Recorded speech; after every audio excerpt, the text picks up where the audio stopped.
Part 2 എല്ലാവർക്കും സ്വാഗതം. അദ്ദേഹം ആകാശത്തിൻ്റെ അധിപനായിരുന്നു. അപ്പോൾ ഈ അനുവിൻ്റെ വംശത്തിൽപ്പെട്ടവരെയാണ് അനുനാഗികൾ എന്ന് വിളിക്കുന്നത്. അനുവിൻ്റെ വംശത്തിൽപ്പെട്ട ആളുകളെയാണ് അനുനാഗി എന്ന് വിളിച്ചിരുന്നത്. ഇത്രയും നിങ്ങൾക്ക് മനസ്സിലായി കാണുമല്ലോ. അപ്പോൾ ഈ സുമേറിയൻ ദേവലോകം എന്തായിരിക്കും? സുമേറിയൻ ദേവലോകം നിങ്ങൾ കേട്ടിട്ടുണ്ടോ? സുമേറിയൻ എന്ന് പറയുന്നൊരു മതം ഉണ്ടായിരുന്നു. പക്ഷെ അവർ ഏകദൈവ വിശ്വാസികളായിരുന്നില്ല.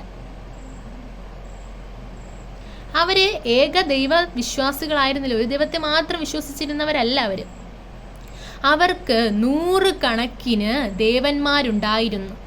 അവർ ഏകദൈവത്തെ വിശ്വസിക്കില്ല. അവർക്ക് 100 തരത്തിലുള്ള ദൈവങ്ങൾ അവർക്കുണ്ടായിരുന്നു. അതിൽ ചിലവർ അനു, അതായത് ആകാശദേവൻ. ആകാശദേവൻ എന്ന് വെച്ചാൽ തന്നെ നിങ്ങൾക്ക് മനസ്സിലാക്കാനായിട്ട് സാധിക്കും, ദേവന്മാരുടെ ദേവൻ, അതായത് രാജാവായ ദേവൻ, ദേവന്മാരുടെ രാജാവ്, ഇങ്ങനെയും പറയാം. അതല്ലേ എൻ്റെ അർത്ഥം.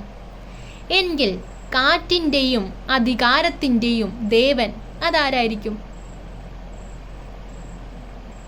മനുഷ്യരുടെ വിധിയിൽ വലിയ സ്വാധീനമുണ്ടെന്ന് അവർ വിശ്വസിച്ചിരുന്നു. അപ്പം ഈ എൻലിൽ എന്ന് പറയുന്ന ആളാണ് ആര്? കാറ്റിൻ്റെയും അധികാരത്തിൻ്റെയും ദേവൻ. ആരാണ്? എൻലിൻ. ENLIL. എൻലിൽ എന്ന് പറയുന്ന ആ ദേവനാണ് കാറ്റിൻ്റെയും, നമ്മൾ ഈ പറയുന്നതിൻ്റെ എല്ലാത്തിനും ഒരു അധികാരമുണ്ടല്ലോ, അതിൻ്റെയൊക്കെ ദേവൻ എൻലിൻ ആയിരുന്നു. എങ്കിലോ ഈ ജ്ഞാനത്തിൻ്റെയും ജലത്തിൻ്റെയും ദേവൻ ആരായിരിക്കും? ജ്ഞാനത്തിൻ്റെയും ജലത്തിൻ്റെയും ദേവൻ പറയട്ടെ. എൻകി.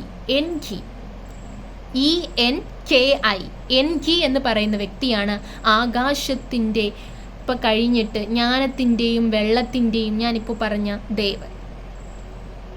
അടുത്തത് സ്നേഹത്തിൻ്റെയും സൗന്ദര്യത്തിൻ്റെയും യുദ്ധത്തിൻ്റെയും ദേവി എന്നറിയപ്പെടുന്നത് ആരാന്നറിയാമോ? സ്നേഹത്തിൻ്റെയും സൗന്ദര്യത്തിൻ്റെയും യുദ്ധത്തിൻ്റെയും ദേവി ഇറാന. ആരാണ്? ഇനാന എന്ന് പറയുന്നത് INANNA ഈ ദേവിയാണ്. അപ്പോൾ ഇത്രയും പറഞ്ഞ് നിങ്ങൾക്ക് മനസ്സിലായി. ഞാൻ ഓരോന്നിൻ്റെയും ആ മനുഷ്യരെ നിലനിൽക്കുന്നതിന് തന്നെയും പലതരത്തിലുള്ള വ്യക്തികളുണ്ട്. സ്നേഹം, ദേഷ്യം, അങ്ങനെയൊക്കെ ഓരോന്നും ഉണ്ടല്ലോ. അതിന് ഓരോ ദേവന്മാരൊക്കെ ഉണ്ട്. എന്നാൽ മനുഷ്യരെ സൃഷ്ടിച്ച കഥയോ?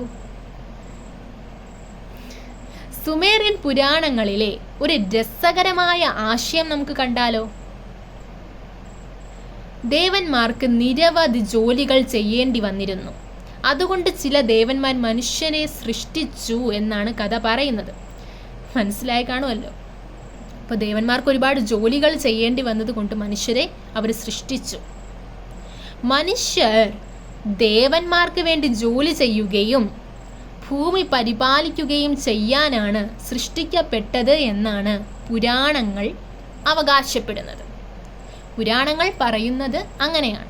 അപ്പം ദേവന്മാർക്ക് വേണ്ടിയിട്ടാണ് മനുഷ്യന്മാരെ സൃഷ്ടിച്ചത്. ദേവന്മാരുടെ പണിയാണ് മനുഷ്യർ ചെയ്യുന്നത്. അടുത്ത വീഡിയോയിൽ നമുക്ക് കാണാം.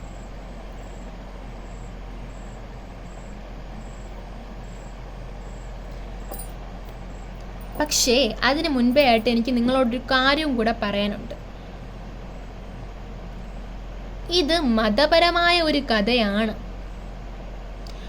മനുഷ്യർ ദേവന്മാർക്ക് വേണ്ടി ജോലി ചെയ്യുന്നു എന്നൊക്കെ ഞാൻ പറഞ്ഞു. ഇത് ചരിത്ര സത്യമാണെന്ന് തെളിയിച്ചിട്ടില്ല. അതായത് ശാസ്ത്രീയ തെളിവുകളും ഇല്ല. അപ്പോൾ നിങ്ങളൊക്കെ ഇത് ആലോചിക്കുന്നുണ്ടായിരിക്കാം, ഈ പറയുന്ന ദേവന്മാർ മനുഷ്യരെ സൃഷ്ടിച്ചു, ഇതിനൊക്കെ തെളിവുകൾ എന്താണ്? ശാസ്ത്രത്തിന് അതിനൊരു തെളിവില്ല. നിങ്ങൾക്കറിയാമല്ലോ മഹാപ്രളയ കഥ. ഇവിടെ സുമേറിയൻ ഗ്രന്ഥങ്ങളിൽ തന്നെ ഒരു മഹാപ്രളയ കഥയെക്കുറിച്ച് പറയുന്നുണ്ട്. ഒരു ദേവൻ ഒരു മനുഷ്യനോട് മുന്നറിയിപ്പ് നൽകുന്നു.